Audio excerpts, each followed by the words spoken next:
Convido a igreja ainda em pé a abrir as suas Bíblias no Salmo de número 131.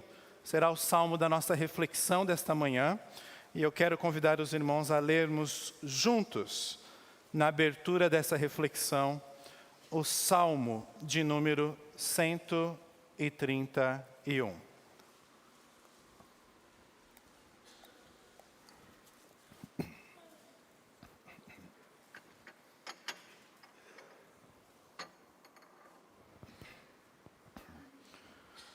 Vamos ler juntos, são apenas 3 versos. Senhor, não é soberbo o meu coração, nem altivo o meu olhar. Não ando à procura de grandes coisas, nem de coisas maravilhosas demais para mim.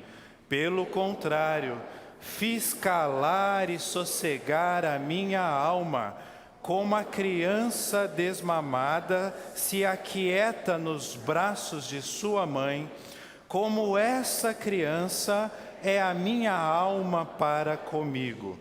Espera, ó Israel, no Senhor, desde agora e para sempre.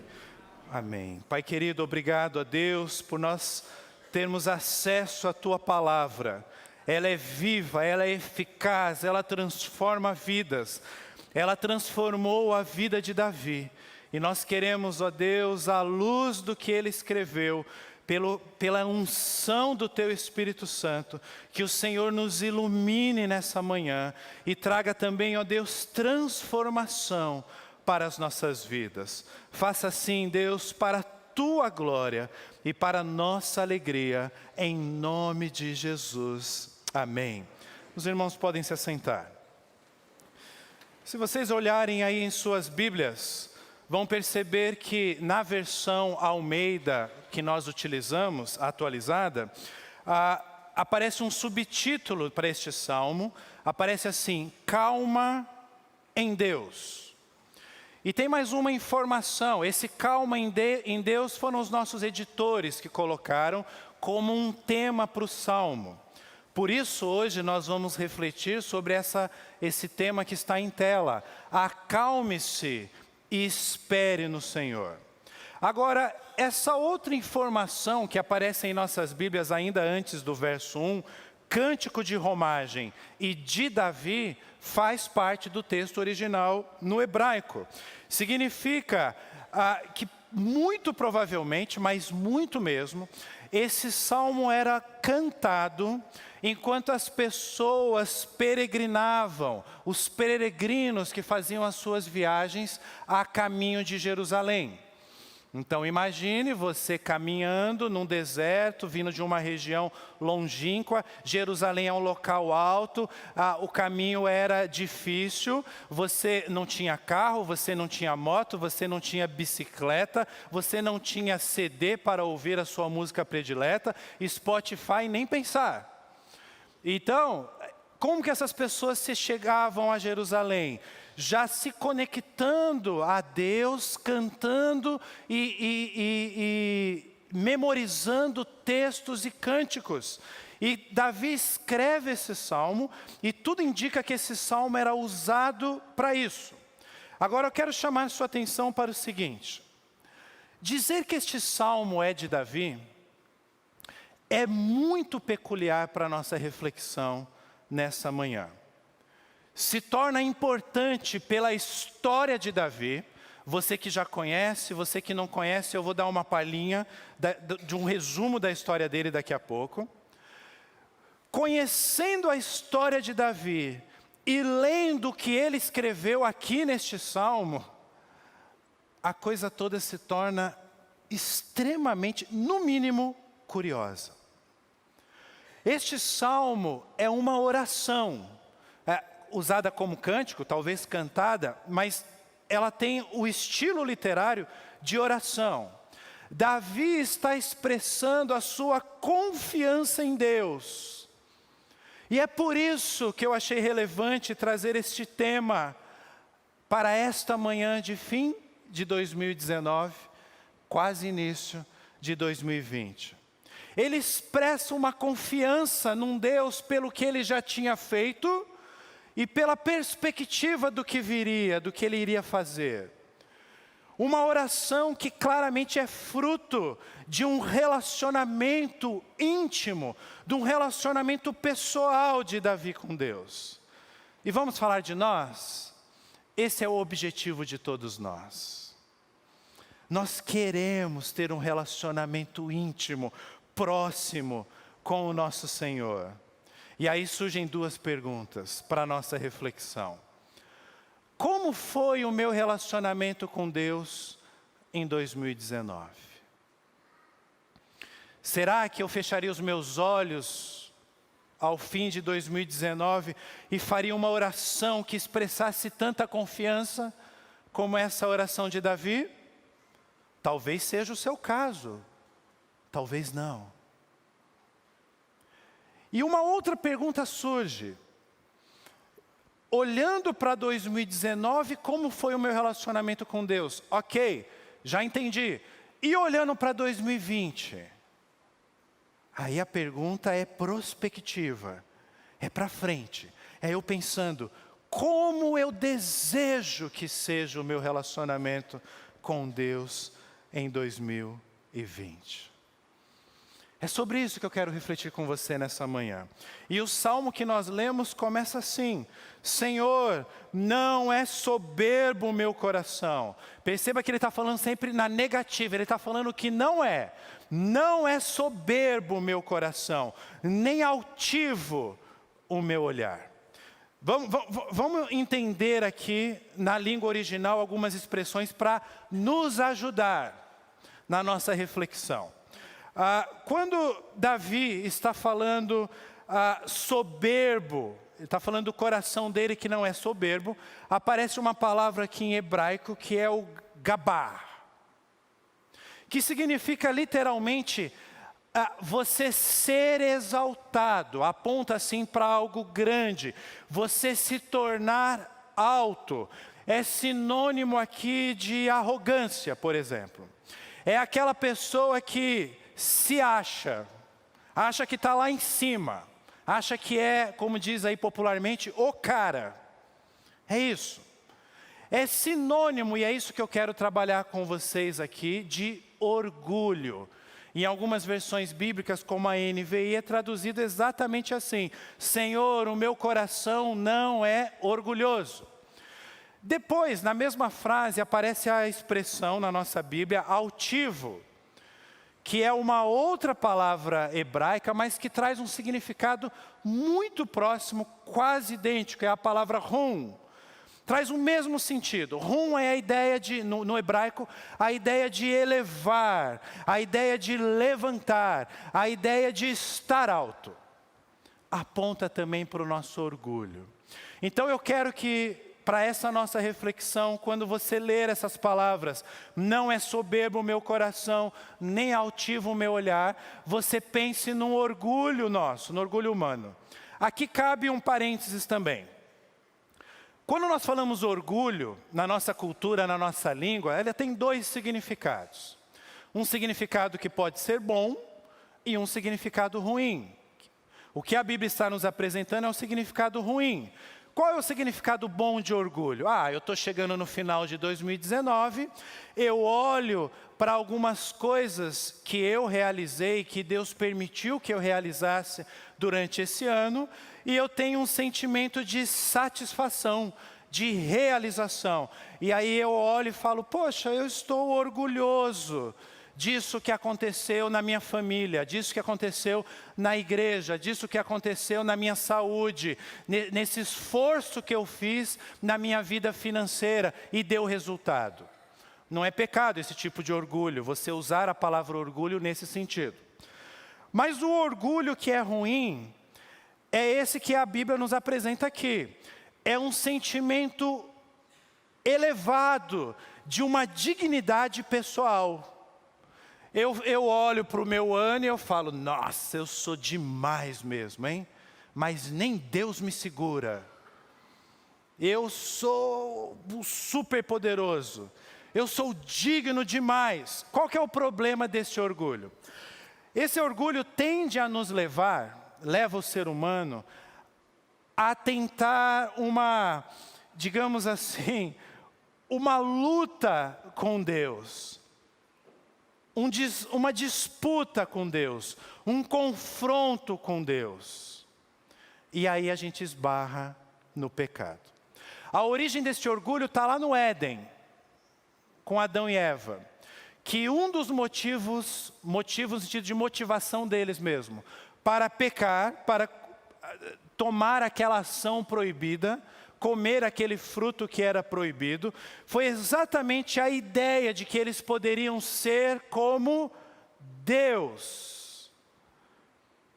E então, eles estavam literalmente no paraíso.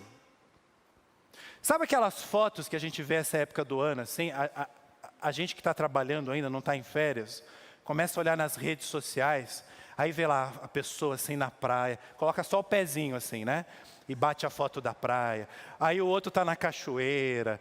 Aí o outro está viajando para a Europa, nos Estados Unidos, Natal em Nova York. Você fala, nossa, que coisa maravilhosa, né? Então, Adão e Eva tinham tudo isso o tempo todo disponível. O melhor que havia sobre a face da terra. Eles não envelheciam. Eles tinham um corpo perfeito. Imagina como era o corpo de Adão, como era o corpo de Eva. Eles foram os primeiros, Deus fez. Depois começou a degradar. Você se acha bonito, bonita aí, você já é a degradação de Eva, de Adão. E olha, milênios depois, tá? Então imagina o corpo perfeito, você não envelhecia, você não tinha enfermidade, você não estava preocupado com finanças, também você não ficava olhando o céu o dia inteiro não, você tinha trabalho, você nomeava os animais, você cultivava a terra, uma coisa maravilhosa. Mas eles acharam que poderiam ser como Deus. Perceba. Um sentimento de orgulho, de que, nossa, nós nomeamos os animais, nós cultivamos essa terra, se não fosse essa terra ela não daria frutos, se não fosse o nosso trabalho ela não daria frutos. Nossa, olha como nós somos lindos, perfeitos, nós somos demais. E talvez esse sentimento tenha sido uma motivação para levar Adão e Eva a achar que eles poderiam mais, poderiam ser como Deus. E por que eu estou falando isso, meus amados? Porque o texto começa falando do nosso coração. E eu quero explicar uma coisa para você aqui, o pastor Tim Keller nos ajuda nisso. Ele diz assim que coração, na Bíblia, é mais do que o lugar das nossas emoções, como a gente costuma associar hoje. É mais do que isso. O coração, quando aparece a palavra coração na Bíblia, o Senhor está querendo nos dizer que Ele é o centro da nossa vida. Tudo aquilo que eu me comprometo, tudo aquilo que eu acredito, vem do meu coração. Coração na Bíblia é aquilo que afeta a minha mente, é aquilo que afeta a minha vontade, é aquilo que afeta até aquilo que eu creio. E eu quero que você perceba um movimento que há aqui na oração de Davi, como aplicação para as nossas vidas.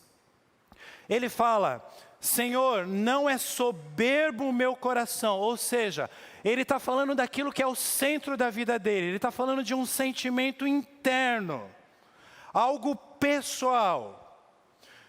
E isso reflete em atitudes externas, que aí é quando ele direciona, não é soberbo o meu coração, e é como se ele dissesse assim, por isso não é orgulhoso, não é altivo o meu olhar, situações externas.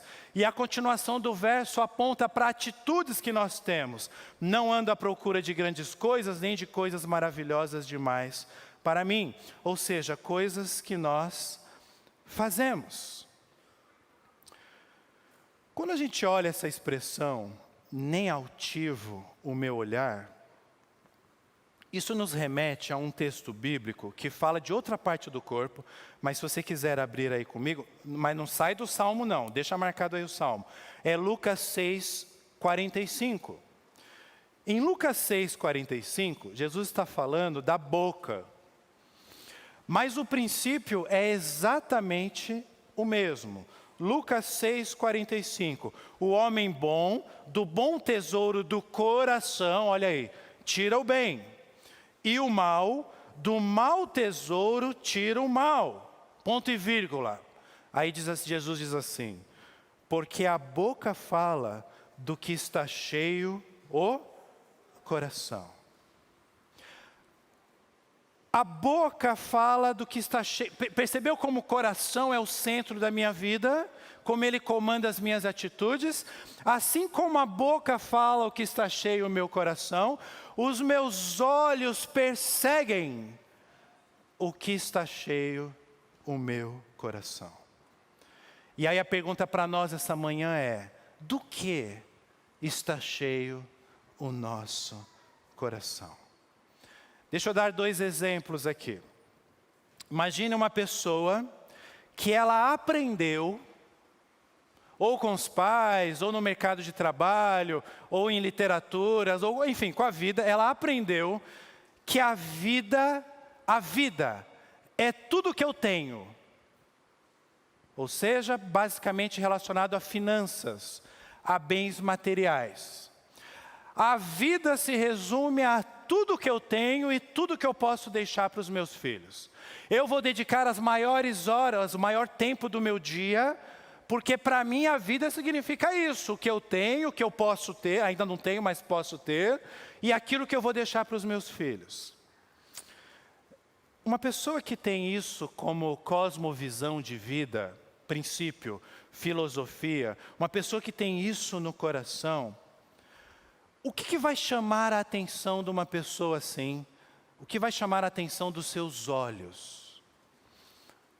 Tudo relacionado a ter uma renda maior, a ter mais bens. E quando eu falo tudo, eu estou falando tudo, não só as coisas que são lícitas. Se a pessoa tem isso como filosofia de vida, se isso está no coração dela, se ela entende que isso é a vida, ela vai olhar para a possibilidade de um caixa 2 na empresa ou na instituição que ela serve como algo não tão grave, porque esse é o meu objetivo da vida. A pessoa vai olhar a possibilidade de um furto como algo não tão grave, porque esse é o objetivo da vida. Ou a pessoa vai entrar num esquema de corrupção, sem grandes crises, porque ela fala: não, mas o objetivo da vida é eu ser bem-sucedido materialmente e deixar uma riqueza para os meus filhos.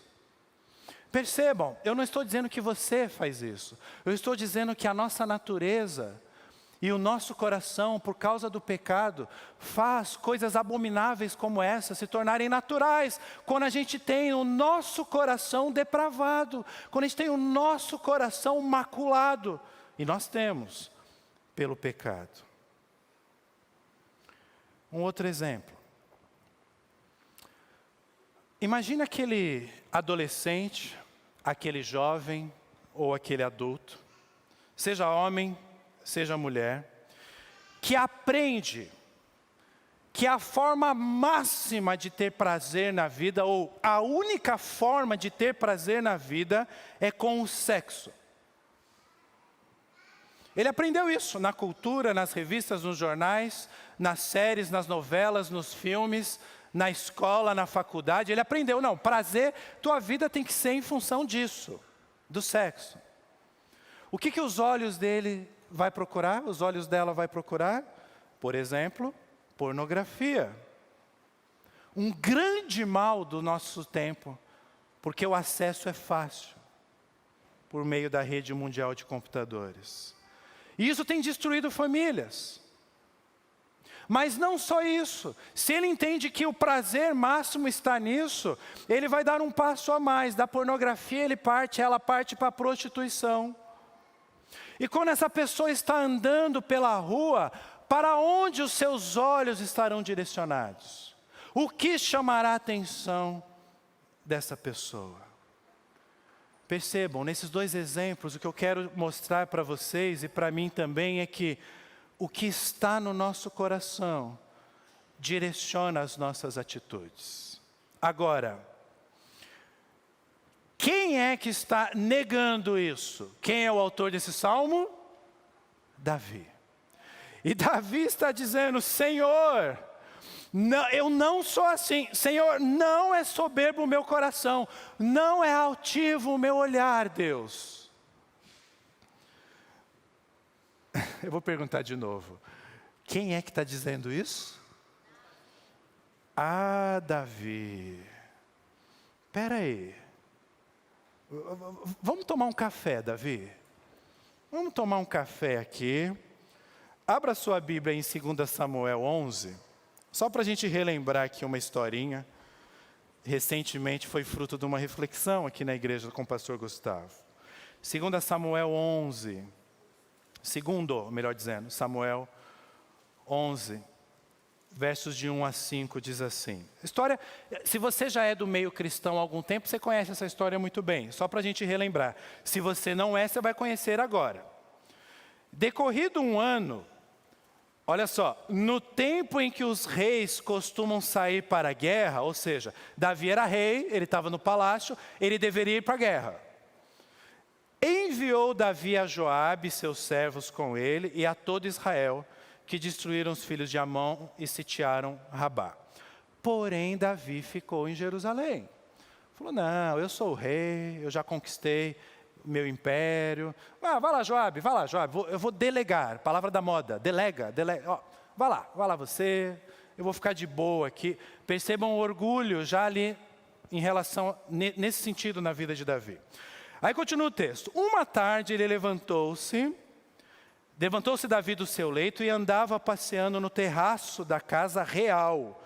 Daí viu uma mulher que estava tomando banho. Era ela muito formosa. Davi mandou perguntar quem era.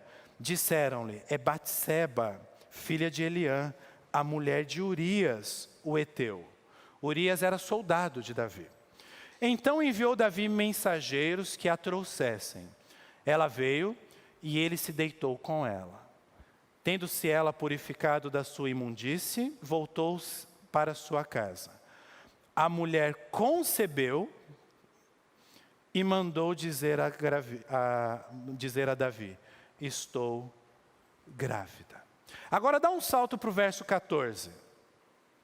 Pela manhã, Davi escreveu uma carta a Joabe. Lembra que ele tinha mandado Joabe? Mandou um e-mail lá para Joabe. Joabe, seguinte...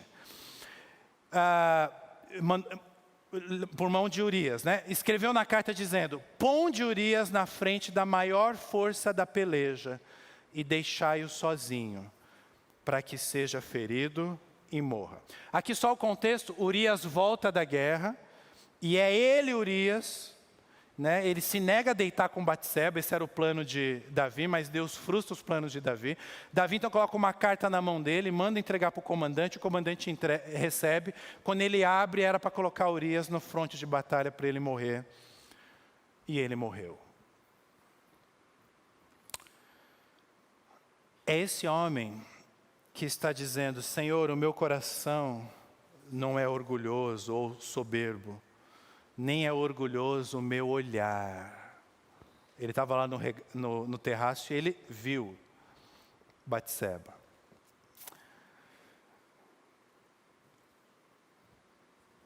Davi, quando ele escreve esse salmo, já se passaram muitos anos desses acontecimentos. Davi tinha um exército. Davi se achava: eu posso tudo. Os seus olhos eram arrogantes. O foco nele estava no seu poder. Eu não preciso ir para a guerra. O foco, o olhar dele estava em Batseba. Sexo. Urias era um problema. E a solução para o problema era a morte de Urias. Você pensa que não, mas é só você andar um pouquinho pelas redes sociais, no século 21, hoje. E você vai encontrar um monte de gente declarando, escrevendo. Seria bom se fulano morresse. Ah, o presidente passou mal? O presidente escorregou no banheiro? Opa, tomara que vá. As pessoas querem resolver os seus problemas, eliminando o problema por meio do luto, da morte, do assassinato. A pergunta que surge aqui é: o que mudou na vida de Davi para agora ele dizer que não vive mais assim? O que mudou? Se a gente conhece a história de Davi, fala: Davi, não vem não, conta essa história melhor. O que mudou na vida de Davi e o que pode mudar na minha vida, na sua vida? Como que Deus nessa manhã pode nos transformar para nós virarmos para Deus e falarmos o que Davi falou: Senhor, eu estou chegando no final de 2019, o meu coração não é soberbo, o meu olhar não anda altivo. Ele explica: não ando à procura de grandes coisas, nem de coisas maravilhosas demais para mim. Vamos ser sinceros? Super sincero aqui, hein? Todos nós queremos, todos nós sonhamos ser grandes. Todos. Uma frase comum que nós encontramos nos livros, quando não nas nossas próprias bocas, é: eu quero fazer algo grande, eu quero fazer algo que marque a história. Ou, uma ainda mais popular, eu quero deixar uma marca na vida das pessoas. Eu quero marcar vidas, eu quero fazer diferença. O que nós estamos falando, em outras palavras, é: eu quero ter sucesso. Livros, vídeos e materiais que se relacionam a como ter sucesso são best-sellers há décadas na nossa cultura. E deixa eu falar uma coisa para você: isso não é errado, tá? Não tem problema nós desejarmos, fazermos diferença, termos sucesso, marcarmos as vidas das pessoas. A única coisa que nós precisamos ter é a consciência de que isso traz também, essa intenção nossa, traz também um grande perigo. Eu seria mais ousado e eu diria que nós devemos temer o sucesso. É isso mesmo. Sabe por quê? Porque o sucesso dá vazão para a nossa vanglória e se torna extremamente perigoso. Guarde isso que eu vou dizer para você no seu coração. Nós desejamos o sucesso em nossas vidas. Mas são as adversidades que nos coloca no chão. São os momentos difíceis de nossas vidas que diz de fato quem nós somos, que mostra o nosso caráter, que denota a nossa fé, se temos mesmo ou se não temos em Deus.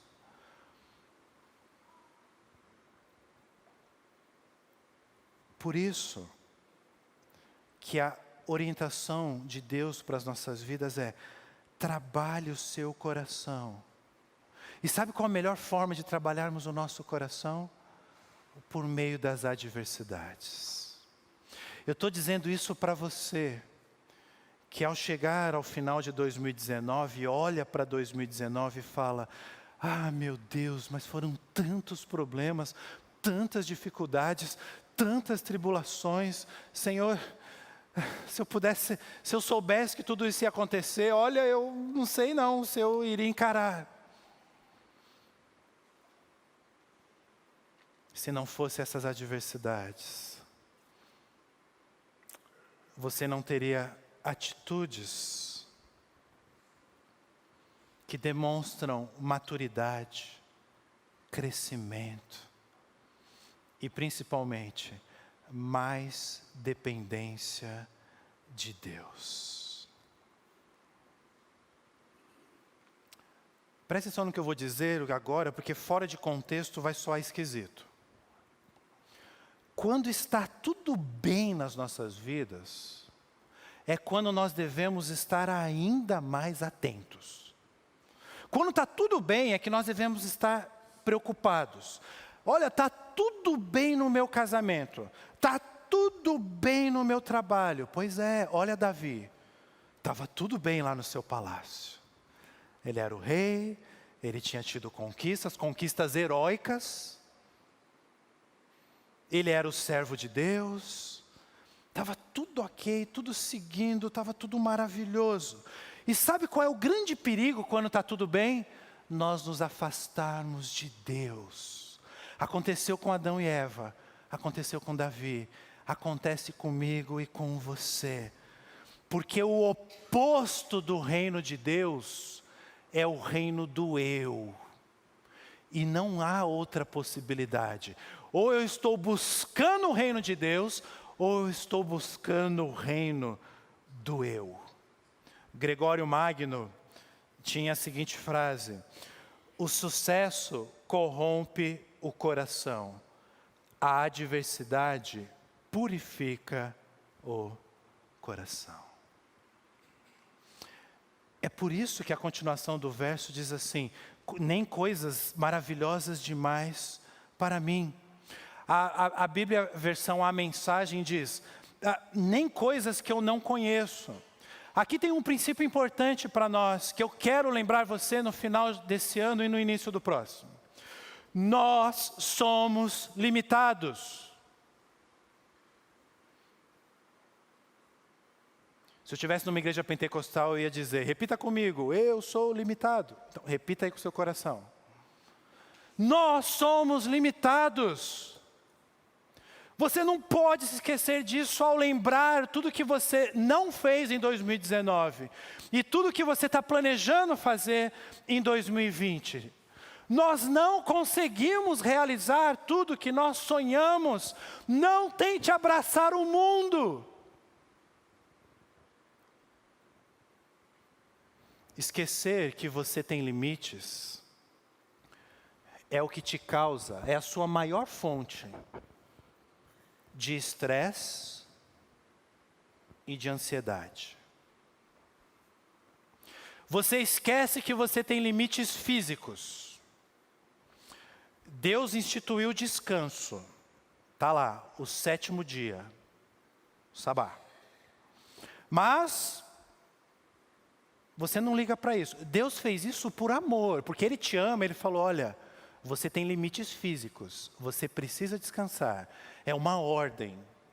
Mas não, eu acho que eu não preciso. Não, eu não preciso. Consigo, eu tomo umas vitaminas, eu faço academia, eu faço esteira, eu dou volta no Ibirapuera. Não. E aí você vai, virando noite, estudando, e fazendo TCC, e trabalhando, e buscando renda extra. Você literalmente desobedece a Deus. E qual a consequência? Você sofre fisicamente. As enfermidades vêm, as consequências vêm. Você esquece que tem limites físicos. Quer fazer coisas além dos seus limites. Você esquece também que tem limites emocionais. Você esquece que você não vai conseguir tudo que você quer sozinho, sozinha. Você não vai dar conta. Ah, pastor, mas eu sou forte. Sei. Vamos começar 2020 tirando algumas máscaras?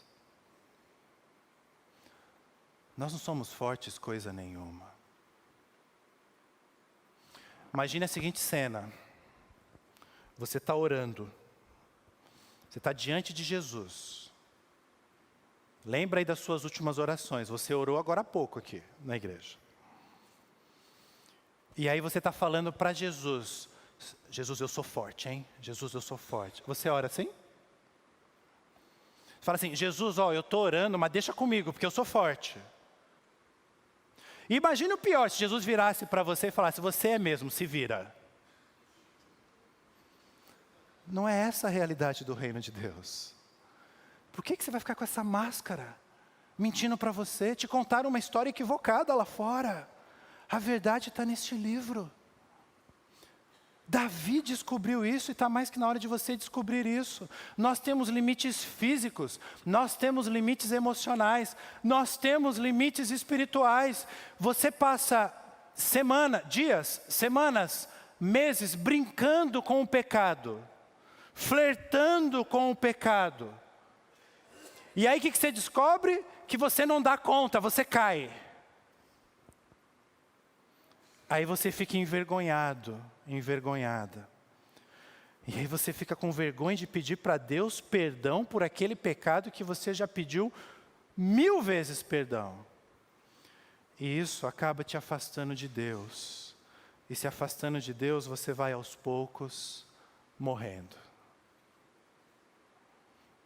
Nós temos limites espirituais. Aqui surge mais uma pergunta para nós partirmos para a parte final.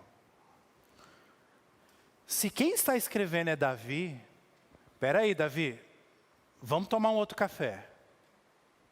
Porque Davi se envolveu com coisas grandiosas.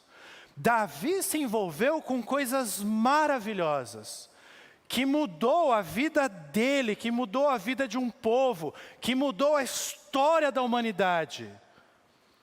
O que fez Davi dizer que não se envolvia com coisas maravilhosas, ou com essas coisas? Davi responde, verso número 2, fiz calar e sossegar a minha alma. Alma aqui é a palavra nefesh, pode traduzir como vida. Não vou dar uma explicação aqui longa, porque não é escola dominical. Mas você viu alma, pode ler como vida, para que na cultura ocidental, greco-romana nossa, você não tenha essa confusão de corpo, alma, espírito, é vida. Tá? Está falando isso, Senhor, pelo contrário, eu fiz calar e sossegar a minha vida.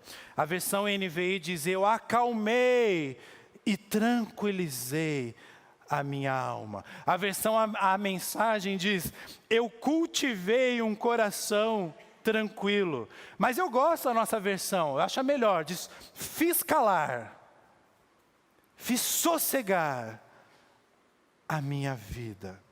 Presta atenção que é uma atitude, é uma iniciativa do homem. Ele viu que ele estava envolto com essas coisas todas que nós já falamos até aqui, e ele falou, olha, teve um momento na minha vida, Senhor, o Senhor sabe, que eu fiz calar, eu tomei uma decisão. E virada de ano é tempo oportuno para você tomar decisões na sua vida. E essa decisão levou Davi a uma atitude, levou Davi a ações. E você pode também fazer a mesma coisa. Mas preste atenção, é algo que precisa ser cultivado. E nas nossas vidas nós temos muitas vozes. Porque o texto diz, fiz calar. Você vai ouvir em 2020 ainda muitas vozes. E Deus está dizendo para você nessa manhã, faça calar, porque a maioria das vozes que você escuta indicam caminhos errados para a sua vida, por causa do pecado.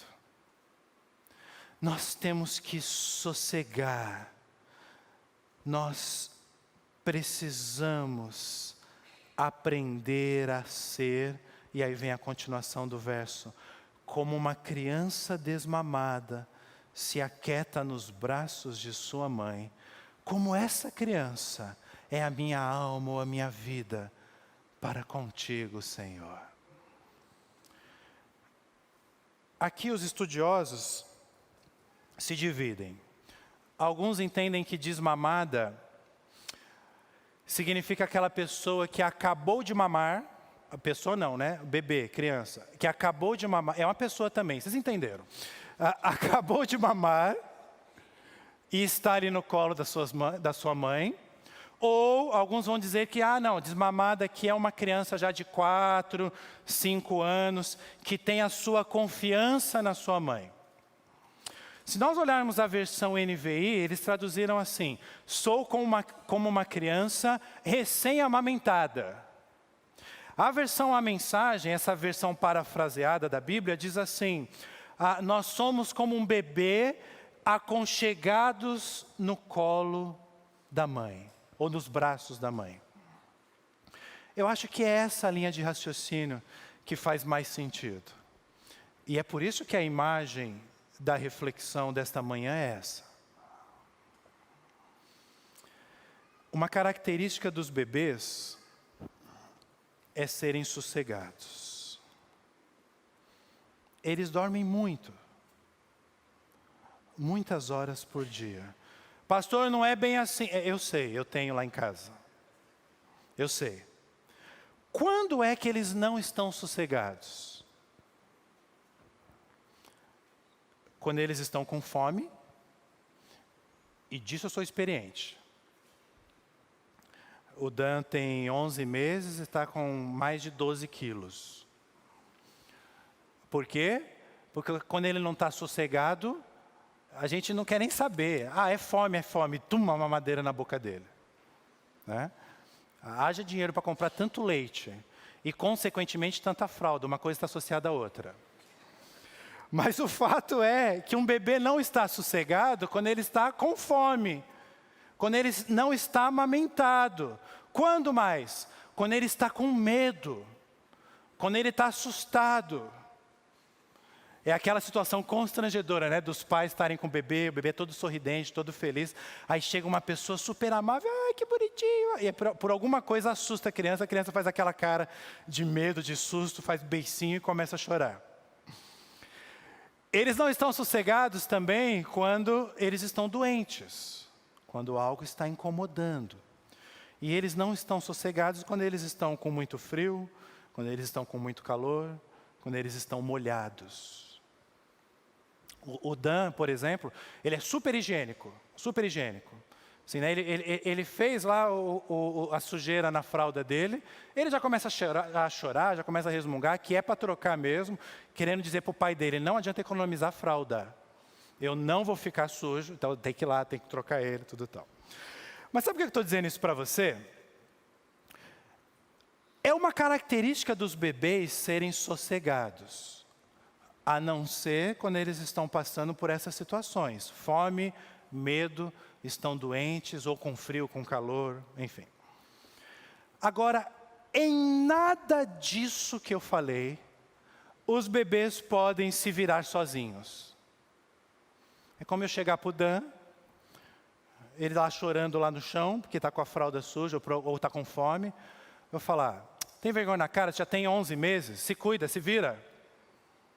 Ele vai se virar? Ele vai se cuidar? Não vai. Está doente? Pega o Uber e vai no hospital. Ele vai? Ele não vai. Bebês não podem se virar sozinhos, porque eles dependem da mãe. Eles são alimentados, eles são amamentados, eles são protegidos, eles se sentem seguros quando eles estão no colo da mãe. O que eu quero dizer com isso? O que Deus está querendo dizer para nós com esse salmo? A solução para acalmar a nossa vida não está em nós mesmos. Eu preciso fazer calar. Eu preciso fazer calar as vozes deste mundo. Eu preciso buscar o sossego. Mas a solução não está não está em mim mesmo. Uma característica do caráter de Deus é Ele ser cuidadoso, é Ele ser protetor, é Ele ser forte. Davi descobriu o segredo para viver uma vida calma, tranquila, sossegada.